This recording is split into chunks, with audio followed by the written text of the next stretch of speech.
नमस्कार, मैं मृत्युंजय राय एक बार फिर से आपका स्वागत करता हूं अपने एमसीक्यू सेशन में, जिसका आज पहला दिन और पहला क्लास है।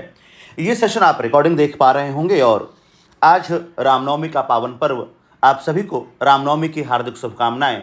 भगवान श्री राम आपके जीवन में सफलता का मार्ग प्रशस्त करें और आप श्री राम से अनुशासन, संयम, न्याय, नीति और सम्मति को सीखें। आइए बिना किसी विलंब के हम लोग शुरू करते हैं ये बाहुबली क्विज।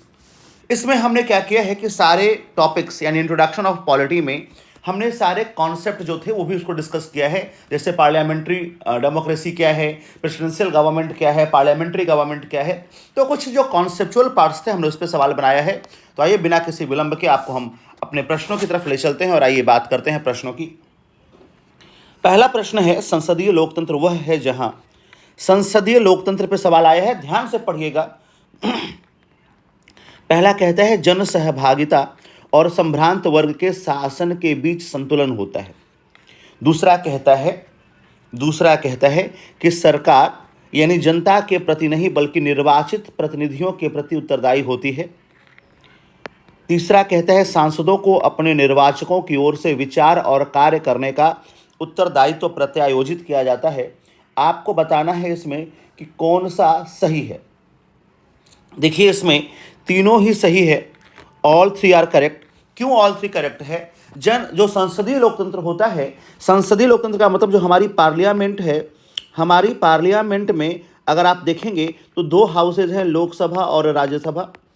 लोकसभा में कॉमन मैन बैठता है, आम लोगों की सभा है। राज्यसभा अरिस्टोक्रेट की सभा है, संभ्रांत जिसकी वो बात करते हैं अरिस्टोक्रेट्स की सभा है, संभ्रांत वर्ग की सभा है। एक बात आपको मैं और बता दूं कि अगर कोई बच्चा ये कहता हो कि सर ये हिंदी में है, अंग्रेजी में है, अगर आप मेरे मेंटोरशिप में हैं, ये पहला वीडियो सबके लिए फ्री है। आगे की वीडियो केवल मेंटोरशिप वाले बच्चों के लिए ही है, क्योंकि मैं उनकी सफलता के प्रति प्रतिबद्ध हूँ। उनके लिए हर वो कार्य करूँगा जो उन्हें प्रीलिम्स क्वालिफाई कराएगा, उनके लिए हर वो कार्य करूँगा जो उनको मेंस क्वालिफाई कराएगा। तो ये वीडियो उन्हीं के लिए है। उनको पहले ही इसका इंग्लिश, इस क्वेश्चन का इंग्लिश को दिया जा चुका है। वो चाहे तो इस क्वेश्चन का इंग्लिश पढ़ करके फिर आकर बैठें क्वेश्चन को देखने के लिए। तो जब लोकसभा और राज्यसभा दो है, तो क्या लोकसभा कॉमन मैन का और राज्यसभा अरिस्टोक्रेट्स का रिप्रेजेंटेशन करता है? तो पहली बात तो सही है कि जन सहभागिता और संभ्रांत वर्ग के बीच, शासन के बीच संतुलन होता है। बिल्कुल सही बात है। हमारे यहाँ पार्लियामेंट में लोकसभा जो किसको देखती है? तो लोकसभा देखती है आम आदमी को और राज्यसभा अरिस्टोक्रेट्स का प्रतिनिधित्व करती है। तो पहला सही है। कहता है सरकार जनता के प्रति नहीं बल्कि निर्वाचित प्रतिनिधियों के प्रति उत्तरदायी होती है। दूसरा जो स्टेटमेंट है उसका संबंध है कि सरकार को जो बहुमत है, जो कॉन्फिडेंस मोशन और नो कॉन्फिडेंस मोशन आता है, वह कॉन्फिडेंस मोशन और नो कॉन्फिडेंस मोशन उसे पार्लियामेंट में प्रूफ करना होता है। यानी वो दूसरा शब्द सही है कि वह किसके प्रति होगी? तो निर्वाचित प्रतिनिधियों के प्रति होती है, जो विपक्ष है। उसे सवालों का जवाब किसका देना है? विपक्ष का। उसे बहुमत किसके सामने सिद्ध करना है? विपक्ष के सामने सिद्ध करना है। और विपक्ष में कौन है? तो वो वही निर्वाचित प्रतिनिधि हैं। तो दूसरा भी सही है। सांसदों को अपने निर्वाचकों की ओर से विचार और कार्य करने का उत्तरदायित्व प्रत्यायोजित करता है। जितने भी सांसद हैं या राज्यों की अगर हम बात करें, जितने भी विधायक हैं, वो जनता के ही प्रतिनिधि हैं और जनता की ओर से ही वो कार्य करते हैं। तो इसमें तीनों ही स्टेटमेंट सही है। अतः इसका जो सही उत्तर है वो ए है, यानी ऑल करेक्ट, ऑल करेक्ट। ठीक है, सारे के सारे जो है इसके जवाब सही हैं। ठीक है, हाँ। आइए दूसरे प्रश्न चलते हैं। दूसरा प्रश्न कहता है निम्नलिखित में से कौन सी अध्यक्षात्मक प्रेसिडेंशियल स्वरूप के सरकार की विशेषता है? अध्यक्षात्मक सरकार का मतलब होता है कि जहां पर राष्ट्रपति ही सर्वे सर्वा हो, जैसे अमेरिका। भारत में संसदीय है और लोकतांत्रिक मूल्य हैं। अमेरिका भी लोकतंत्र है, लेकिन वो कैसा लोकतंत्र है? तो अमेरिका में प्रेसिडेंशियल डेमोक्रेसी है। तो आइए बात करते हैं। पहला कहता है राष्ट्रपति विधायी निकाय का हिस्सा नहीं होता है। यह विधायी और कार्यपालिका के कृत्यों को पृथक नहीं करता है। राष्ट्रपति सामूहिक उत्तरदायित्व के सिद्धांत का पालन करता है। राष्ट्रपति की पदावधि विधानमंडल पर निर्भर करती है। देखिए, सबसे पहली बात समझिए कि अध्यक्षात्मक प्रणाली में जो राष्ट्रपति है वो विधायी निकाय का हिस्सा नहीं होगा। जैसे हमारे यहाँ आज राष्ट्रपति है वो हमारी विधायी निकाय का हिस्सा है। जैसे अगर आप भारत की बात करेंगे तो हमारे यहाँ पार्लियामेंट का मतलब क्या है, तो हमारे यहाँ parliament is equal to Lok Sabha plus Rajya Sabha plus president. लेकिन अमेरिका में जो राष्ट्रपति है वो वहाँ के विधायी निकाय का हिस्सा नहीं होता है। तो इसका सही जवाब जो है वो ए ही है कि विशेषता है। हाँ, विशेषता है, क्योंकि ये विशेषता किसकी है, ये विशेषता पार्लियामेंट्री गवर्नमेंट की है। उसके बाद और क्या क्या करता है, तो राष्ट्रपति जो है अध्यक्षीय प्रणाली में वो नाम मात्र का या प्रतीकात्मक या सिंबॉलिक नहीं, यहाँ पे क्या होगा, जो प्रेसिडेंट है वो रियल हेड होगा। क्या होगा, रियल हेड ऑफ एग्जीक्यूटिव। यह कार्यपालिका का वास्तविक अध्यक्ष होता है।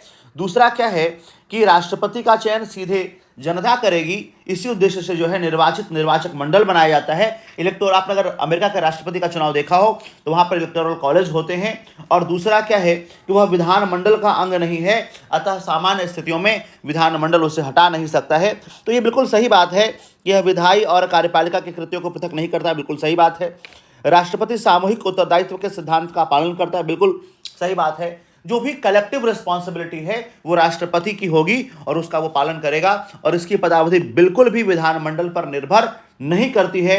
कार्यपालिका और विधायिका की उसे जिम्मेदारियां निभानी होती हैं, लेकिन वह विधानमंडल पर उसका पद निर्भर नहीं करता है। इसका जो सही उत्तर है वो ए है।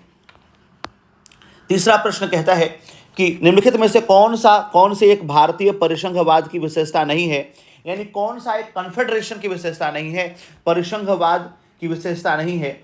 आइए हम लोग बात करते हैं कि कौन सी विशेषता नहीं है। प्रत्येक राज्य सरकार, फेडरेशन की बात हम लोग कर रहे हैं, यूनियन की बात नहीं कर रहे हैं। फेडरेशन का मतलब अमेरिका है और यूनियन का मतलब भारत है। तो सीधा अगर आप भारत और अमेरिका के बीच तुलना करोगे तो देखो, संघ की बात करेंगे हम लोग तो संघ में क्या है, तो संघ भारत है। आपने अनुच्छेद 1 पढ़ा होगा, आर्टिकल 1 पढ़ा है आपने। आर्टिकल 1 कहता है कि India that is Bharat shall be union of state. India जो भारत है सॉरी वो राज्यों का संघ है। और अगर आप बात करेंगे परिसंघ की तो परिसंघ क्या है, अमेरिका।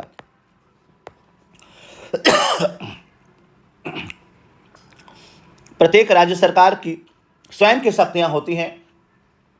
ये पूछता है कि कौन सी विशेषता नहीं है, ठीक है, नहीं पे ध्यान दीजिएगा, नहीं पूछा है। प्रत्येक राज्य सरकार की स्वयं की शक्तियां अमेरिका में है, क्या भारत में है? क्या प्रत्येक राज्य सरकार के पास अपनी जुडिशरी है? क्या अपनी सेना है?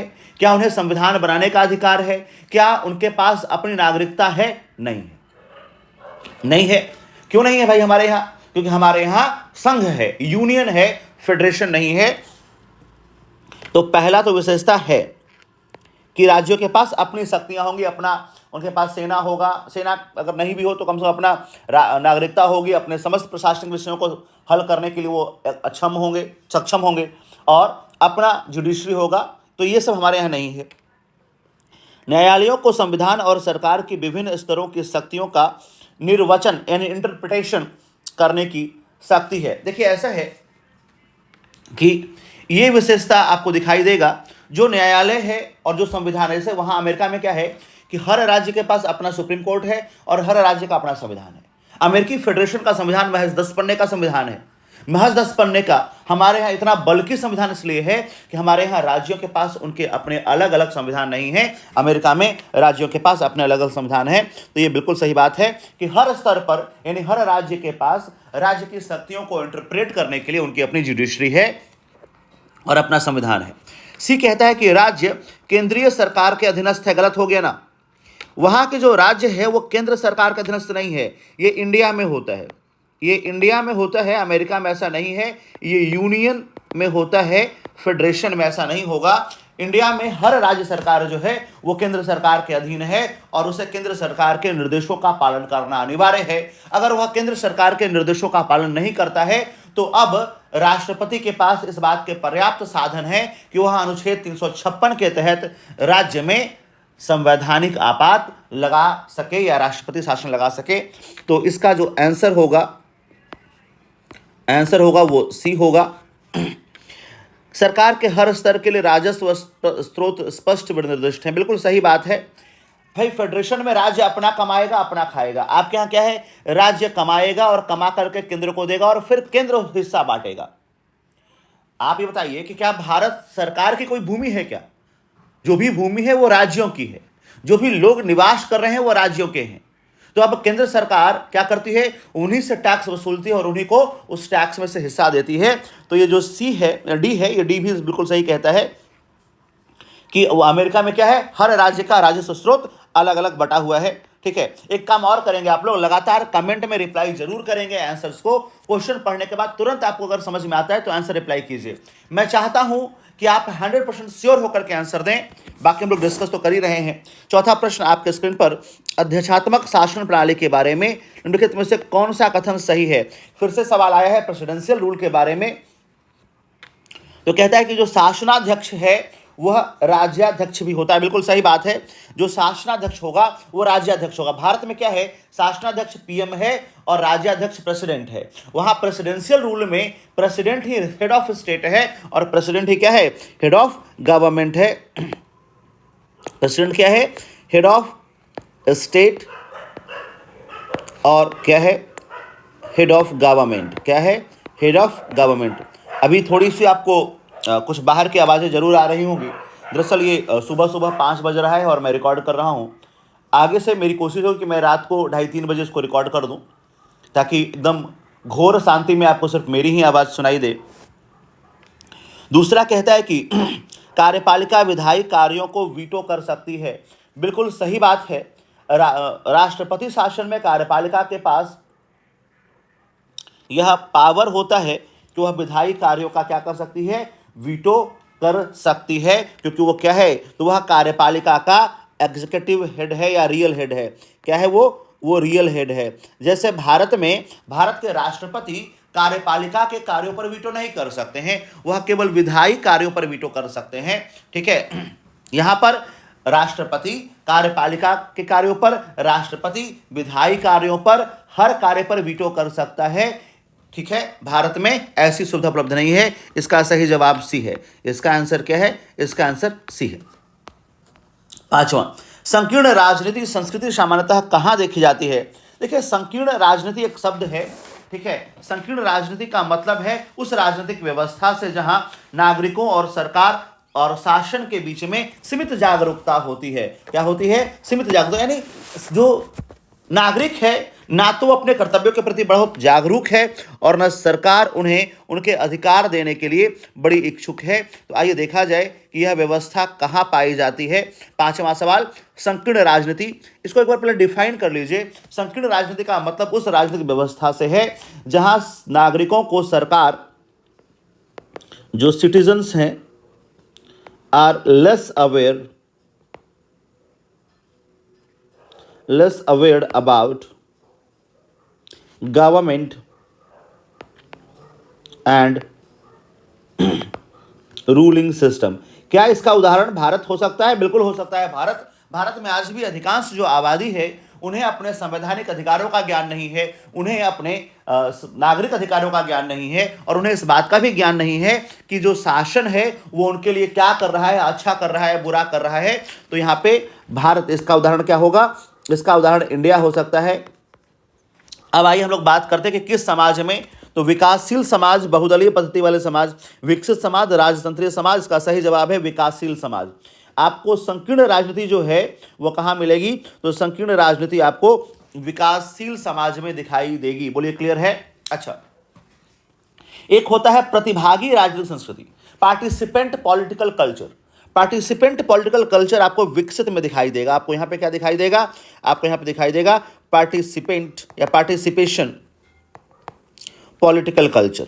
जो विकसित समाज है ना, वहाँ पे जो आम जनता है वो राजनीति में ओपनली बढ़ चढ़ करके भाग लेता है, क्योंकि वहाँ के नागरिकों को अपने राज्य व्यवस्था के बारे में, अपने राजतंत्र के बारे में पूरी जानकारी होती है। तो इसलिए इस तरह के प्रश्न जब आते हैं तो बच्चे सरेंडर कर जाते हैं। मेरी कोशिश यही है कि इस तरह के जो कॉन्सेप्चुअल प्रश्न हैं उन कॉन्सेप्चुअल प्रश्नों को आप समझिए। ठीक है, एक होता है सब्जेक्टिव पॉलिटिकल ये राजतंत्र में मिलेगा। राजतंत्र में क्या मिलेगा? राजतंत्र में मिलेगा, मैं कलर चेंज कर देता हूं, मिलेगा यहां subjective cultural politics, subjective political culture, political culture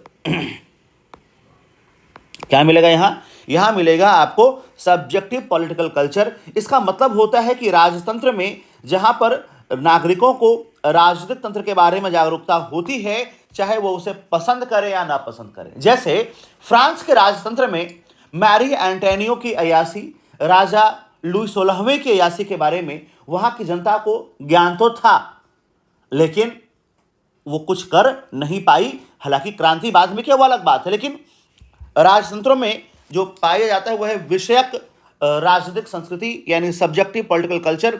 वहां पे जनता को जागरूकता तो है, जनता जानती सब कुछ है, भले ही वह उस व्यवस्था को पसंद करे या ना करे, उसे रहना उसी व्यवस्था के बीच में है। तो यह आपने देखा है कि 3 तरह की आपको मैंने संस्कृतियां बताई, संकीर्ण, उसके बाद बताया प्रतिभागी, और उसके बताया विषयक। तो ये तीन अलग अलग समाजों में पाई जाती हैं। 5वें बाद हम लोग आइए बढ़ते हैं 6ठे सवाल की तरफ। संवैधानिक शासन के बारे में लिखित कथनों पर विचार कीजिए। संवैधानिक शासन यानी ऐसा शासन जो संविधान के नियमों के अनुरूप चलाया जाए, सीधा ऐसा शासन जो संविधान के प्रावधान के अनुरूप चलाया जाए। देखिए, अगर आपको टर्म पता होगा तो आप सवाल आसानी से कर लेंगे। प्रावधान के अनुरूप वो शासन क्या कहलाएगा? कॉन्स्टिट्यूशनल गवर्नमेंट कहलाएगा, संवैधानिक शासन कहलाएगा। आइए बात करते हैं संवैधानिक शासन के बारे में। संवैधानिक शासन के बारे में थोड़ा पर विचार कीजिए। यह एक सीमित शासन का रूप है। यह ऐसा शासन है जहां संविधान लोक प्राधिकार का आधार है, जहां संविधान लोक प्राधिकार का आधार है। ऐसा शासन जहां सम्राट राज्य का औपचारिक अध्यक्ष, गलत हो गया, संवैधानिक राजतंत्र की बात नहीं करता है, संवैधानिक शासन की बात करता है। तो ऐसा शासन जहां सम्राट राज्य का औपचारिक अध्यक्ष, गलत हो गया। ऐसा शासन है जहां सदैव सार्वभौम वयस्क मताधिकार होगा। देखिए, ऐसा है कि सदैव सार्वभौम वयस्क मताधिकार जो है वो संवैधानिक शासन की विशेषता नहीं है, बल्कि वह एक उदार लोकतंत्र की विशेषता है। जरूरी नहीं है कि वयस्क मताधिकार हर देश में मिले जहां पर संवैधानिक शासन हो। संविधान ने जिसको बताया है वही वोट दे सकता है। तो ये तीसरा भी गलत है, चौथा भी गलत है, पहला और दूसरा सही है। एग्जैक्टली जो संवैधानिक शासन है वो सीमित शासन का रूप होता है, और यहां पर जो शासन है वो शासन को चलाने का अधिकार संविधान है। तीसरा जो सम्राट वाला ये जो कह रहा है, ये कह रहा है राजतंत्र। ये किसकी बात कर रहा है? ये राजतंत्र की बात कर रहा है। और सदैव सार्वभौम वयस्क मताधिकार की अगर आप बात करते हैं तो आप लिबरल डेमोक्रेसी की बात करते हैं। मैं लिख देता हूं, देखिए आपको सारे ऑप्शंस जानने चाहिए। लिबरल डेमोक्रेसी उदारवादी लोकतंत्र का लक्षण है। तो ये आपको नई नई जानकारियां मिल रही होंगी, मुझे बिल्कुल उम्मीद है। पूरा दिन लग जाता है कुछ, जैसे इस टॉपिक में 64 सवाल हैं जिसे मैं 2 भागों में बांट करके कराऊंगा। 32 सवाल एक पार्ट में, 32 सवाल दूसरे पार्ट में। तो पूरा दिन लगता है इन प्रश्नों को बनाने में, इन प्रश्नों को हल करने में। आइए देखा जाए आंसर क्या है। पहला और दूसरा यानी ए सही है। क्या सही है? केवल और केवल ए सही है यहां पर, ठीक है। तो आपने सीखा कि उदारवादी लोकतंत्र क्या होता है। 7वां प्रश्न कहता है आपका कि सरकार के अंगों में शामिल है। देखिए, सरकार के 3 ही अंग हैं, कार्यपालिका, विधायिका और न्यायपालिका। तो कार्यपालिका, न्यायपालिका और विधायिका, यही 3 सरकार के अंग हैं। नगर पालिका सरकार की अंग नहीं होती है। नगर पालिका जो है वो लोकल गवर्नमेंट्स का अंग है, वो स्थानीय शासन का अंग है, लोकल गवर्नमेंट है। क्या है ये लोकल गवर्नमेंट का अंग है, ठीक है। तो इसका जवाब 1, 2 और 3 होगा। बी नहीं, ये सी होगा। ये बी है और ये सी है। थोड़ा सा टाइपिंग एरर, दरअसल मैंने ही बनाया है तो कुछ टाइपिंग एरर्स हैं, बट आपको मैं करा रहा हूं यहाँ पे। ये देखिए 1, 2 और 3 इसका सही जवाब है। 1, 2, 3 आर करेक्ट, ठीक है। आइए 8वें सवाल पे चलते हैं। 8वां सवाल कहता है निम्नलिखित कथनों पर विचार कीजिए। और फिर कहता है कि सार्वभौमिक वयस्क मताधिकार का अर्थ है कि वे देश के सभी वयस्क नागरिकों को वोट देने का अधिकार प्राप्त हो। बिल्कुल सही बात है। सार्वभौमिक वयस्क मताधिकार का अर्थ यही होता है कि देश के जितने भी युवा हैं, अगर वो वयस्क हैं, जितने भी वयस्क लोग हैं, उन सबको वोट देने का अधिकार हो। लोगों का निर्णय ही लोकतांत्रिक सरकार का गठन करता है और उसके कामकाज के बारे में फैसला देता है। बात तो दोनों ही सही है। हम जैसे भी चुनाव का माहौल है, आप जो डिसीजन देंगे, आप जिसे बहुमत देंगे, आप जिसे मैंडेट देंगे, वो सरकार बनाएगा और ऑब्वियस सी बात है कि वह आपकी आकांक्षाओं और आपकी अपेक्षाओं पर खरे उतरने के लिए क्या करेगा, कार्य करेगा। तो इसका सही जवाब सी है। 1 और 2 दोनों सही है। 9वां, भारत की राज्य व्यवस्था के संदर्भ में निम्नलिखित कथनों पर विचार कीजिए। पहला, भारत के बारे में पूछा है, राष्ट्रपति राष्ट्राध्यक्ष, सही बात है। यहां तक यह सही है कि हमारा जो राष्ट्रपति है वो क्या है, वो राष्ट्राध्यक्ष है। कहते हैं औपचारिक रूप से देश का सबसे बड़ा अधिकारी है, बिल्कुल सही बात है। पहला स्टेटमेंट के दोनों हिस्से सही हैं। भारत का राष्ट्रपति न केवल राष्ट्राध्यक्ष है बल्कि वह भारत का प्रथम नागरिक और सर्वोच्च अधिकारी है। हायरार्की में भारत के राष्ट्रपति का स्थान पहले नंबर पर आता है। प्रधानमंत्री सरकार का प्रमुख होता है, ये तो सही है। देखिए ध्यान दिए, कई बार आधा हिस्सा गलत होता है, तो उसको तोड़ करके पढ़ेंगे तो आसानी रहेगा। और सरकार की ओर से अधिकांश अधिकारों का इस्तेमाल वही करता है, बिल्कुल सही बात है। काउंसिल ऑफ मिनिस्टर्स का हेड होने की वजह से जो सरकार को अधिकार मिलते हैं, वो सरकार के मैक्सिमम अधिकारों का इस्तेमाल प्रधानमंत्री ही करता है, क्योंकि प्रधानमंत्री के बारे में कहा गया है कि वह सरकार रूपी जहाज का कप्तान है। आपको कमेंट सेक्शन में बताना है कि किस व्यक्ति ने कहा है कि प्रधानमंत्री सरकार रूपी जहाज का कप्तान है। मंत्रिपरिषद की नियुक्ति राष्ट्रपति द्वारा स्वेच्छा से की जाती है, गलत हो गया ना यार, स्वेच्छा शब्द गलत है। मंत्रिपरिषद की नियुक्ति जो है कौन करेगा, तो राष्ट्रपति जरूर करेगा, लेकिन राष्ट्रपति उसमें अपने मन से एक कॉमा भी ऐड नहीं कर सकता, फुल स्टॉप तो बहुत दूर की बात है। यानी कोई भी नाम राष्ट्रपति अपनी मर्जी से ऐड नहीं कर सकते हैं। उन्हें जो लिस्ट दी जाएगी, उन्हें लिस्ट के अनुसार इन्हें सीधा सीधा लिखा है कि भारत का राष्ट्रपति भारत के प्रधानमंत्री को नियुक्त करेगा, और वो किसे बनाएगा वो भी बताया है, और फिर लिखा है कि प्रधानमंत्री की सलाह पर अन्य मंत्रियों को नियुक्त करेगा। तो ये गलत हो गया। संसद केवल लोकसभा और राज्यसभा से मिलकर बनती है, ये स्टेटमेंट गलत है। जल्दीबाजी में आप इसे सही करेंगे। ध्यान दीजिएगा, छोटे छोटे लूप होल्स हैं जो आपको डुबाएंगे, ये गलत है। संसद जो है Lok Sabha plus Rajya Sabha plus president से मिलकर बनी होती है, केवल लोकसभा राज्यसभा से नहीं बनी होती। यानी 3 और 4 गलत है। पूछा भी आपसे असत्य है, तो 3 और 4 क्या होगा सही जवाब, सी होगा सही जवाब। 3 और 4 गलत है। आइए 10वें प्रश्न पे चलते हैं। निम्नलिखित में से कौन सा लोकतंत्र में सत्ता के क्षैतिज बंटवारे को निरूपित करता है। टर्म्स पे ध्यान दीजिएगा। सारे सवाल जो आज मैं लाया हूं, वो सारे सवाल केवल और केवल टर्म्स पे मैं लाया हूं। सवाल कहता है कि क्षैतिज विभाजन कौन करता है। देखो, क्षैतिज विभाजन का मतलब है कि सरकार को 3 भागों में बांटा, और वो 3 या 4 भाग, जितने भागों आप बांटते हैं क्षैतिज, वो इक्विवेलेंट, बराबर, यह है क्षैतिज विभाजन। तो यहां क्या होगा, कार्यपालिका यानी एग्जीक्यूटिव, लेजिस्लेटिव विधायिका और न्यायपालिका, यही विभाजन जो है वो क्षैतिज विभाजन है। ठीक है, क्या है ये, कैसा विभाजन है, क्षैतिज विभाजन। तीनों को क्षैतिज में क्या बताता है, सरकार के अंग जो बराबर हो, सरकार के अंग क्या हो, बराबर हो, उसे कहा जाएगा क्षैतिज विभाजन। तो कार्यपालिका, विधायिका और न्यायपालिका क्षैतिज विभाजन है। फिर कहता है कि यूनियन गवर्नमेंट, सेंट्रल गवर्नमेंट, देखो ये सीधा सा, देखो डायग्राम को आपको बना के दिखा रहा हूं, आपको क्लियर हो जाएगा। उसके नीचे क्या आता है, स्टेट गवर्नमेंट, उसके नीचे क्या आता है, लोकल गवर्नमेंट। क्या ये आपको क्षैतिज दिख रहा है? डायग्राम से पढ़ेंगे तो आप समझ पाएंगे। ये ऊर्ध्वाधर है। क्या है ये ऊर्ध्वाधर विभाजन है, ये क्षैतिज विभाजन नहीं है। ठीक है, ये क्षैतिज विभाजन नहीं है, ऊर्ध्वाधर विभाजन है। तो आपको यही समझना था कि केंद्र सरकार, राज्य सरकार और स्थानीय सरकार जो ऊर्ध्वाधर है। इसका जवाब केवल एक होगा, इसका जवाब ए होगा। निम्नलिखित में से कौन संघीय व्यवस्था, ध्यान दीजिएगा, एक तो आप इसको टेलीग्राम से प्राप्त कर सकते हैं, दूसरा ये आपको व्हाट्सएप ग्रुप में मिल जाएगा, दूसरा जो है इसके डिटेल्ड एक्सप्लेनेशन वाले पीडीएफ भी आपको मिलेंगे। तो आपको चिंता की बात कहीं नहीं, आपको चिंता कहीं नहीं करना है। ठीक है, अगला सवाल है 11वां, निम्नलिखित में से कौन संघीय व्यवस्था की महत्वपूर्ण विशेषता है। देखिए सवाल पूछा है संघीय व्यवस्था की महत्वपूर्ण विशेषता।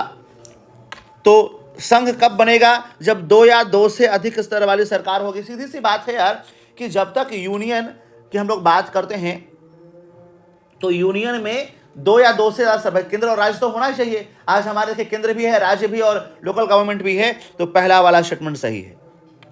हाँ, यूजी, एसजी और एलजी, ठीक है। कानून बनाने, कर वसूलने और प्रशासन का अलग अलग अधिकार क्षेत्र। सीधी सी बात है कि जो हमारे यहाँ संघीय शासन व्यवस्था है, उस संघीय शासन व्यवस्था में ये तीनों अधिकार अलग अलग होता है। कानून संसद बनाती है, कर हमारे अधिकारी वसूलते हैं और प्रशासन भी हमारे अधिकारी करते हैं। लेकिन उसके लिए कर वसूलने के लिए अलग से कर विभाग है। जैसे कल को आप IRS बनेंगे तो आप कर विभाग संभालेंगे, और अगर आप IAS बनेंगे तो आप प्रशासन संभालेंगे। तो ये अलग अलग क्षेत्र, अधिकार क्षेत्र हैं। संविधान द्वारा सरकार के हर स्तर के अस्तित्व और प्राधिकार की गारंटी और सुरक्षा है। बिल्कुल सही बात है। संविधान द्वारा जो है सरकार के हर स्तर पर उसका जो अस्तित्व है वो बचा रहे। जैसे लोकल गवर्नमेंट है तो लोकल गवर्नमेंट के अस्तित्व को आप मिटा नहीं सकते, उसकी सुरक्षा की गारंटी उसे संविधान ने दिया हुआ है। राज्य सरकारों के सुरक्षा की गारंटी भी उसे संविधान ने दिया हुआ है।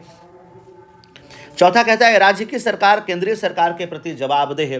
ध्यान दीजिएगा कि जो राज्य की सरकार है वह केंद्र सरकार के प्रति जवाबदेह एकात्मक व्यवस्था में होती है, यूनिटरी सिस्टम में होता है, संघात्मक व्यवस्था में नहीं होता है। ये लक्षण किसका है? ये लक्षण एकात्मक व्यवस्था का है। जैसे भारत की अगर हम बात करें तो भारत संघ होते हुए भी एकात्मकता की तरफ झुकाव रखता है। यह व्यवस्था आपको भारत में मिलेगी, क्योंकि भारत में संघ तो है, संघात्मक व्यवस्था हमारे यहाँ है, परंतु एकात्मकता की ओर झुकाव है। एकात्मकता की ओर क्या है? झुकाव है। बोले क्लियर है? झुकाव कहाँ है? तो झुकाव एकात्मक शासन व्यवस्था की तरफ है। तो इसका सही जवाब सी होगा। 1, 2 और 3 जो है ये इसके करेक्ट आंसर हैं। आइए बढ़ते हैं 12वें सवाल की तरफ। उदारवाद।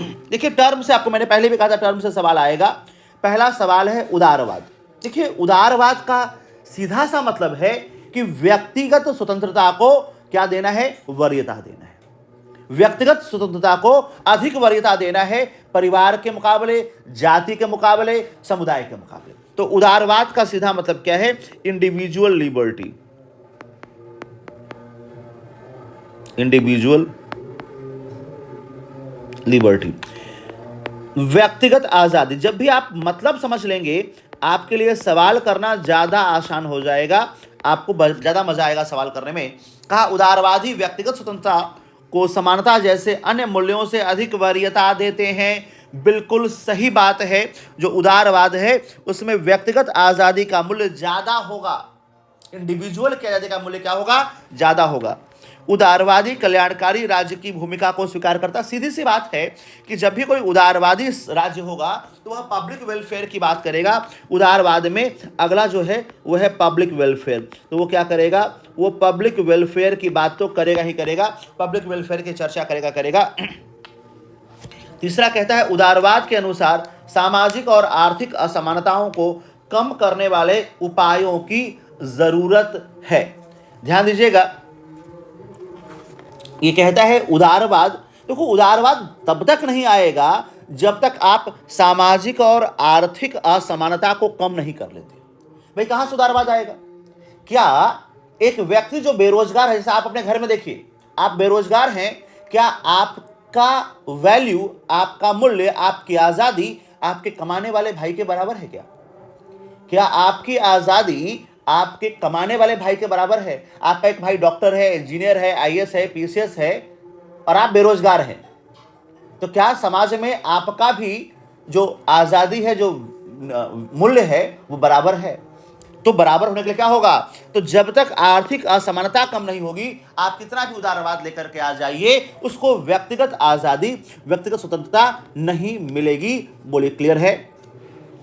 तो सीधी सी बात समझिए कि उदारवाद का केंद्र बिंदु क्या है? परिवार, व्यक्ति। इसमें परिवार, समाज और समुदाय का कोई महत्व नहीं है, केवल और केवल इंडिविजुअल लिबर्टी की बात करते हैं। बोले क्लियर है बात? ठीक है, तो इसमें तीनों सही है, सी इज द राइट आंसर। ठीक है, चलिए एक बार आप लोग कमेंट करके बताते रहिएगा कि सवाल समझ में आ रहा है और डिटेल में एक्सप्लेनेशन करना है और कम एक्सप्लेन करना है, जैसा आपको अच्छा लगे एक बार जरूर बताइएगा। आइए चलते हैं 13वें सवाल की तरफ। निम्नलिखित कथनों पर विचार करें। सवाल आसान लेके नहीं आया हूं, आसान सवाल करा करके आपका फ्यूचर बर्बाद नहीं करना है। ये आप सबको पता है कि भारत कब आजाद हुआ और भारत के संविधान को बनने में कितने दिन लगे, कितने साल, कितने महीने लगे, कितने वाचन हुए और प्रारूप समिति का अध्यक्ष कौन था, ये आप सबको पता है। We are here to talk with the concept, जहां पे आप यूपीएससी में सरेंडर हो जाएंगे। और आजकल तो राज्य लोक सेवा आयोग भी संघ लोक सेवा आयोग के धरने पे चल रहे हैं, बिल्कुल उनके पिछलग्गू बने हुए उनके पीछे पीछे चल रहे हैं। तो ऐसे में कॉन्सेप्चुअल सवाल अगर आप नहीं कर पाते हैं तो बेटा बहुत मुश्किल है। और मैं ये केवल अपने मेंटोरशिप के बच्चों के लिए ला रहा हूं। मेंटोरशिप वाले बच्चों ध्यान देना, इसे कर लेना हर हाल में, तुम्हें सफलता से कोई रोक नहीं सकता, यह बाहुबली का वचन है। आइए अगला चलते हैं कि पुरोहिताई व्यवस्था द्वारा प्रत्यक्ष रूप से शासित राष्ट्र धर्मतांत्रिक राष्ट्र कहलाता है। बात तो सही है यार। अगर किसी राज्य में किसका शासन चले, जैसे एक राज्य है वेटिकन सिटी, तो वहां शासन किसका होता है? पोप का, तो धर्मतंत्र है। ऐसा देश है जहां पर शासन किसका है? तो खलीफा का शासन है। जैसे टर्की एक देश था जहां पे खलीफा ही राजा होता था, या वहां के राजा को ही खलीफा कहते थे। तो जहां पर धर्म गुरु का शासन होगा वो राज्य क्या कहलाएगा? धर्मतांत्रिक राष्ट्र, थियोक्रेसी कहलाएगा। क्या कहलाएगा? थियोक्रेसी। तो बात तो सही है, पहला सही है थियोक्रेसी के लिए। दूसरा कहता है, दूसरा अच्छा ये पहले में ही है भी, धर्मतांत्रिक राष्ट्र अपनी श्रेणीबद्धता, उत्पीड़न और दूसरे धार्मिक सदस्यों के धार्मिक सुविधा न देने के लिए कुख्यात रहे। बात सही है। जब भी कोई धर्म राज्य होगा वहां पर किसी और धर्म की आजादी नहीं है, वहां पर किसी और धर्म की को आप बढ़ावा नहीं दे सकते। जैसे पाकिस्तान एक थियोक्रेट्स है, धर्मतांत्रिक राज्य है। भारत में राष्ट्रपति, प्रधानमंत्री, मुख्यमंत्री मुस्लिम, सिख, ईसाई हो सकता है और हुए भी हैं। हमारे यहाँ सिख प्रधानमंत्री रहे हैं, हमारे यहाँ मुस्लिम राष्ट्रपति रहे हैं, हमारे यहाँ कई राज्यों में मुस्लिम मुख्यमंत्री हैं, कई राज्यों में मुस्लिम राज्यपाल हैं, सिख मुख्यमंत्री हैं, सिख राज्यपाल हैं। लेकिन पाकिस्तान में अगर कोई व्यक्ति वहां के राज्यों का प्रधानमंत्री मुख्यमंत्री बन सकता है तो केवल मुसलमान, और प्रधानमंत्री बनेगा पाकिस्तान का तो केवल मुसलमान। ठीक है। दूसरा क्या कहता है कि धर्म और राज्य सत्ता के बीच संबंध विच्छेद धर्मनिरपेक्ष राज्य सत्ता के लिए जरूरी है।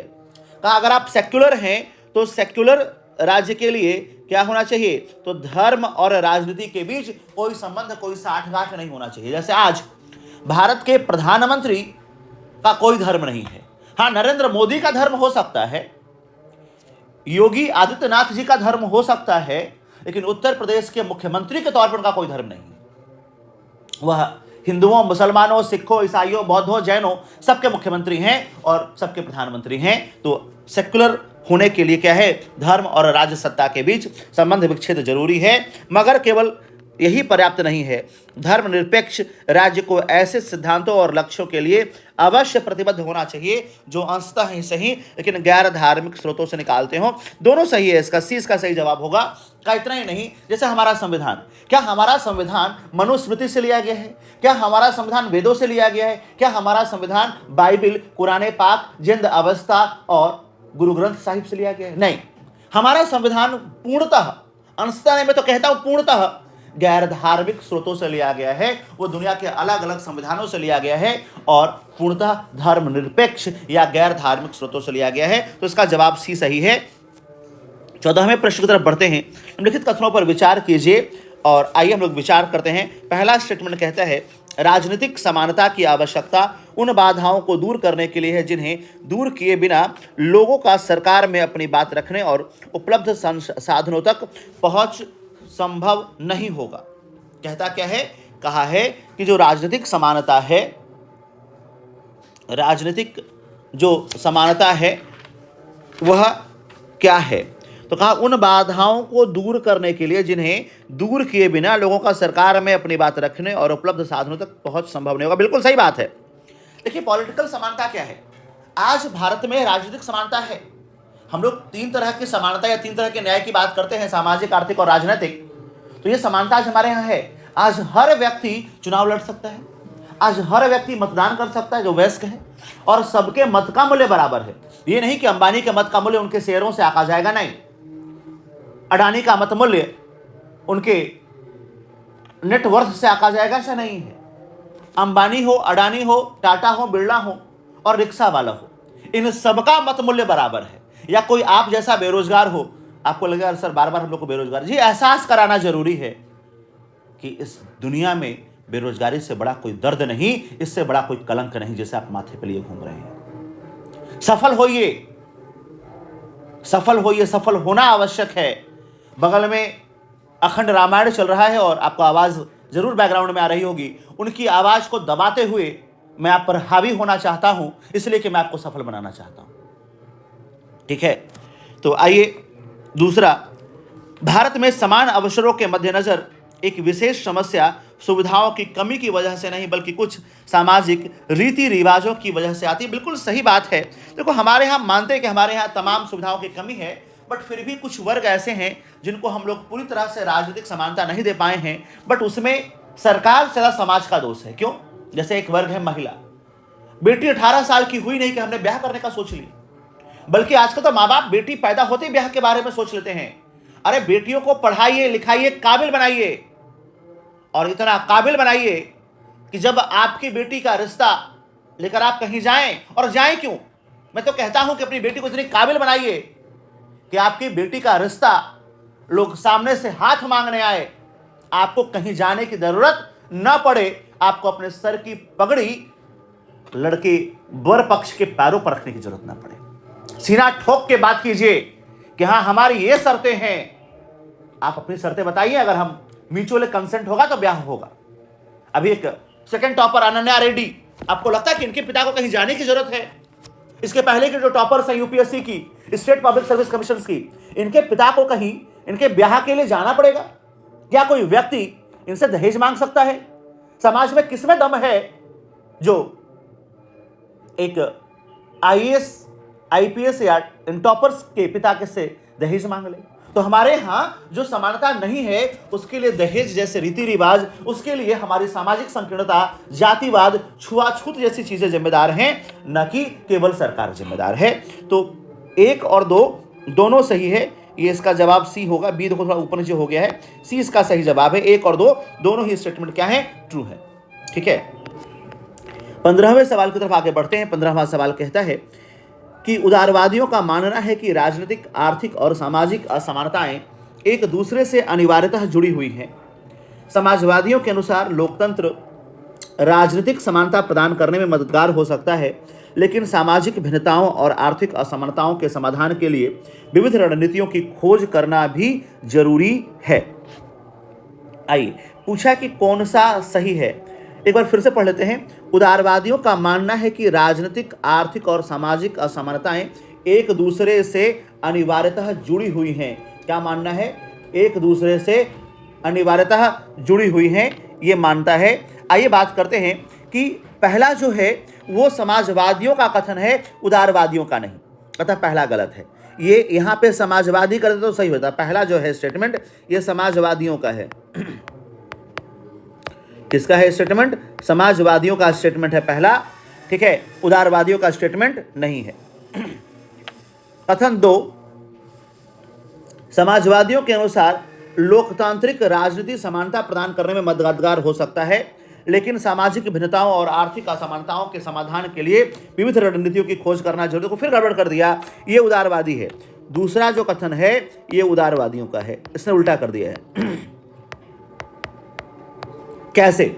देखिए, जो समाजवादी है वो सामाजिक, आर्थिक और राजनीतिक समानता की बात करता है, और जो उदारवादी है वो कहता है कि सिर्फ इस ढकोसले से नहीं होने वाला है कि आप ऑन पेपर सामाजिक, आर्थिक और राजनीतिक स्वतंत्रता, जैसे हमारा प्रेम्बल है, हमने प्रस्तावना में कहा कि हम सबको क्या करेंगे, तो सामाजिक, आर्थिक और राजनीतिक आजादी देंगे। कहा यह ढकोसला है, इस ढकोसले से वास्तविक लोकतंत्र की स्थापना नहीं हो पाएगी। आपको इंडिविजुअल को आजादी देनी पड़ेगी।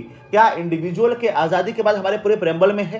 क्यों? क्योंकि हमारा जो संविधान है वो सामाजिक संविधानवाद है, या समाजवादिता पर हमारा बल ज्यादा है, हमारा बल उदारवादिता पे ज्यादा नहीं है। उदारवादी कहता है कि नहीं, इसे ग्राउंड पे स्टैब्लिश करने के लिए हमें और काम करने की जरूरत है। तो ये दोनों तो गलत हो गए। तीसरा कहता है उदारवादियों के लिए असमानता अपने आप में समस्या नहीं, बल्कि वे ऐसी अन्यायी और गहरी असमानताओं को सही समस्या मानते हैं जो उनकी व्यक्तिगत क्षमताएं विकसित करने से रोकती हैं। ध्यान दीजिएगा, जब भी बात आएगी कि व्यक्ति, इंडिविजुअल की बात जहां कर लेगा वो उदारवादी होगा। तो तीसरा केवल सही है, यानी डी केवल सही है। उदारवादी जो है वही केवल व्यक्तिगत आज़ादी की बात करता है, वही केवल व्यक्तिगत स्वतंत्रता की बात करता है, और कोई भी व्यक्ति व्यक्तिगत स्वतंत्रता की बात नहीं करेगा। ठीक है, तो ये 15 सवाल आपने पढ़ा। आइए हम लोग चलते हैं 16वें प्रश्न पे। 16वां प्रश्न कहता है कि भारतीय संविधान, निम्नलिखित कथनों पर विचार कीजिए। भारतीय संविधान सरकार को लोकहितकारी कार्य करने हेतु अधिकार प्रदान करता है। समाज की आकांक्षाओं व उनके लक्ष्यों की अभिव्यक्ति को सुनिश्चित करने का दायित्व सरकार का होता है। आइए हम लोग बात कर रहे थे 16वें प्रश्न की, और फिर पूछा कि इसमें से कौन सा कथन जो है वो सही है। ठीक है, तो भारतीय संविधान सरकार को लोकहितकारी बिल्कुल सही तो है। संविधान सरकार को क्या करती है? पब्लिक वेलफेयर के कार्य के लिए अधिकार प्रदान करती, सही बात है। समाज की आकांक्षाओं व लक्ष्यों के व्यक्ति को सुनिश्चित करने का दायित्व सरकार का होता है, बिल्कुल दोनों सही है, इसलिए इसका सही जवाब सी है। ठीक है, इसमें और कोई डिस्कशन की आवश्यकता नहीं, बड़ा आसान सा सवाल था। 17वां सवाल, कठोर संविधान परिवर्तन के दबाव में नष्ट हो जाते हैं। यदि संविधान अत्यधिक लचीला है तो वह समाज को सुरक्षा और पहचान नहीं दे पाएगा। फिर कहता है कारण कहता है कि सफल संविधान मूल्यों की रक्षा करने और नई परिस्थितियों के अनुसार स्वयं को ढालने में संतुलन रखते हैं। देखिए, ऐसा है कि इसमें बात की गई, इसमें जो चर्चा की गई है वो संविधान के कठोरता और लचीलेपन की बात की गई है। तो ये तो सही है, ये सही है। इसका कठोर संविधान जो है को समय के साथ परिवर्तन करना बहुत जटिल होता है, और कठोर संविधान जो है परिवर्तन के दबाव में नष्ट हो जाते हैं कई बार। यदि संविधान बहुत लचीला होगा तो समाज को सुरक्षा और पहचान नहीं दे पाएगा, तो इसमें ए सही है। आर भी सही है, क्योंकि सफल संविधान हमेशा मूल्यों की रक्षा करते हैं और नई परिस्थितियों के साथ स्वयं को ढालते हैं। लेकिन संविधान में लचीलापन या कठोरता कैसे आए, यानी ए और आर दोनों सही तो है, लेकिन आर जो है वो ए की व्याख्या नहीं कर रहा है, दोनों अलग अलग बातें कह रहे हैं, इसलिए बी सही है। ए और आर दोनों सही है तथा आर ए की सही व्याख्या नहीं करता है। यानी अगर ये कहता, आर कब व्याख्या करता? अगर आर कहता कि जैसे अमेरिका का संविधान अत्यधिक कठोर संविधान है, वहां पर संविधान का संशोधन करना आसान नहीं है, अगर ऐसा कहता आर तो ए की व्याख्या करता। लेकिन ए कुछ और कह रहा है, आर कुछ और कह रहा है, दोनों अलग अलग बातें कह रहे हैं, दोनों ही सही बातें कह रहे हैं, इसलिए इसका जवाब क्या होगा? बी। एक बात और ये आपको मैं बता दूं कि मेरा मेंटरशिप प्रोग्राम सारथी है, जो आपको असफलता के दलदल से निकालकर सफलता के शिखर तक ले जाएगा। आपके रथ को असफलता के दलदल से निकालकर सफलता के शिखर तक पहुंचाएगा। इसके लिए आप ज्वाइन कीजिए हमारा मेंटरशिप प्रोग्राम सारथी। यह है हमारा मेंटरशिप प्रोग्राम सारथी, जिसमें आपको देंगे हम 1-to-1 मेंटरशिप, लगभग 10,000 से ज़्यादा एमसीक्यू प्रैक्टिस, डेली मेंस का 1 से 2 क्वेश्चन प्रैक्टिस होता है। आपकी कॉपी चेक की जाएगी और वीकली गूगल मीट या किसी भी वीडियो कॉल के माध्यम से आपका वीकली रिव्यू कराया जाएगा। 50 से ज़्यादा टेस्ट सीरीज, और इसके लिए आप हमारे नंबर 4-9-345-072 पर संपर्क कर सकते हैं। आप हमारे टेलीग्राम चैनल और यूट्यूब चैनल पर भी विजिट कर सकते हैं, इसका लिंक यहां दिया हुआ है। तो अपने आप को सफल बनाने के लिए ज्वाइन कीजिए हमारा मेंटरशिप प्रोग्राम। आइए चलते हैं 18वें प्रश्न पर। 18वां प्रश्न कहता है कि अध्यक्षात्मक शासन प्रणाली के संदर्भ में निम्नलिखित कथनों पर विचार कीजिए। पहला, इसमें राष्ट्रपति राष्ट्र का प्रमुख होता है, बात तो सही है, राष्ट्रपति राष्ट्र का प्रमुख नहीं होगा ही, और साथ ही साथ जो राष्ट्रपति है वो शासनाध्यक्ष भी होगा, तो राष्ट्रपति सरकार का भी प्रमुख, यही बात मैं कह रहा था, सही है दोनों बात। इसमें राष्ट्रपति का चुनाव प्रत्यक्ष होगा, जब भी अध्यक्षात्मक शासन प्रणाली होगी राष्ट्रपति प्रत्यक्षता चुना जाएगा, और इसमें राष्ट्रपति विधायिका के प्रति जवाबदेह नहीं होता है, बिल्कुल। विधायिका अलग होगी, राष्ट्रपति अलग होगा, वह कार्यपालिका का प्रमुख होगा, वह विधायिका का ना तो प्रमुख होगा और ना उसके प्रति जवाबदेह होगा। तो इसके चारों सवाल जवाब सही हैं, ऑल ऑफ दीज डी इसका सही जवाब है। 19वां प्रश्न कहता है संसदीय शासन व्यवस्था के संदर्भ में निम्नलिखित कथनों पर, निम्नलिखित बिंदुओं पर विचार कीजिए। विचार करने में आपको जो करना है वो पहला प्रश्न है, इस व्यवस्था में आमतौर पर प्रधानमंत्री सरकार का प्रमुख होता है, बिल्कुल सही बात है। संसदीय शासन प्रणाली में पीएम जो है वो सरकार का हेड होगा। प्रधानमंत्री विधायिका में बहुमत वाले दल का नेता होता है, बिल्कुल सही बात है। इस व्यवस्था में देश के प्रमुख के रूप में राजा या राष्ट्रपति कोई भी हो सकता है, बिल्कुल जैसे ब्रिटेन में क्या है कि वहां पे पार्लियामेंट्री डेमोक्रेसी के साथ साथ क्या है, मोनार्की है, तो वहां राजा है। भारत में क्या है, राष्ट्रपति है। तो कहता है कि कौन सा कथन सही है, तो इसमें इसके तीनों कथन ही सही हैं, उपरोक्त सभी कथन इसके सही हैं। 20वां प्रश्न कहता है कि संसदीय व्यवस्था के संदर्भ में निम्नलिखित कथनों पर विचार कीजिए। इसमें संसद को अपना संचालन खुद करने तथा अपने सदस्यों का व्यवहार नियंत्रित करने की शक्ति है। 20वां प्रश्न हम लोग देखेंगे और बिल्कुल पहला सवाल सही कि संसद को अपना संचालन करने और अपने सदस्यों का व्यवहार नियंत्रित करने की शक्ति होती है, बिल्कुल सही बात है। इसमें विधायिका को विशेषाधिकार के हनन का दोषी पाए जाने पर भी अपने सदस्यों को दंडित करने का अधिकार नहीं, गलत बात है। विधायिका के पास, हमारी संसद या राज्य विधानमंडल के पास अपने सदस्यों को दंडित करने का अधिकार है। यह अधिकार उसे हमेशा मिला है। जब भी वो हनन होगा तो उसे संसद से हटाया जा सकता है, उसके ऊपर अर्थदंड लगाया जा सकता है या उससे माफी मांगने को कहा जा सकता है। तो इसमें केवल एक ही कथन सही है। और प्यारे बच्चों, यहाँ पर आपके ये लगभग इस सीरीज में 64 सवाल है, जिसे हम लोग 20-20 सवाल करके पढ़ेंगे। तो आज की सभा में यहीं तक। हम अगली सभा में मिलेंगे 21 से लेकर के 42 तक, और उसके बाद की सभा में 22 से लेकर के 64 तक के प्रश्नों को करेंगे। धन्यवाद। जय हिंद।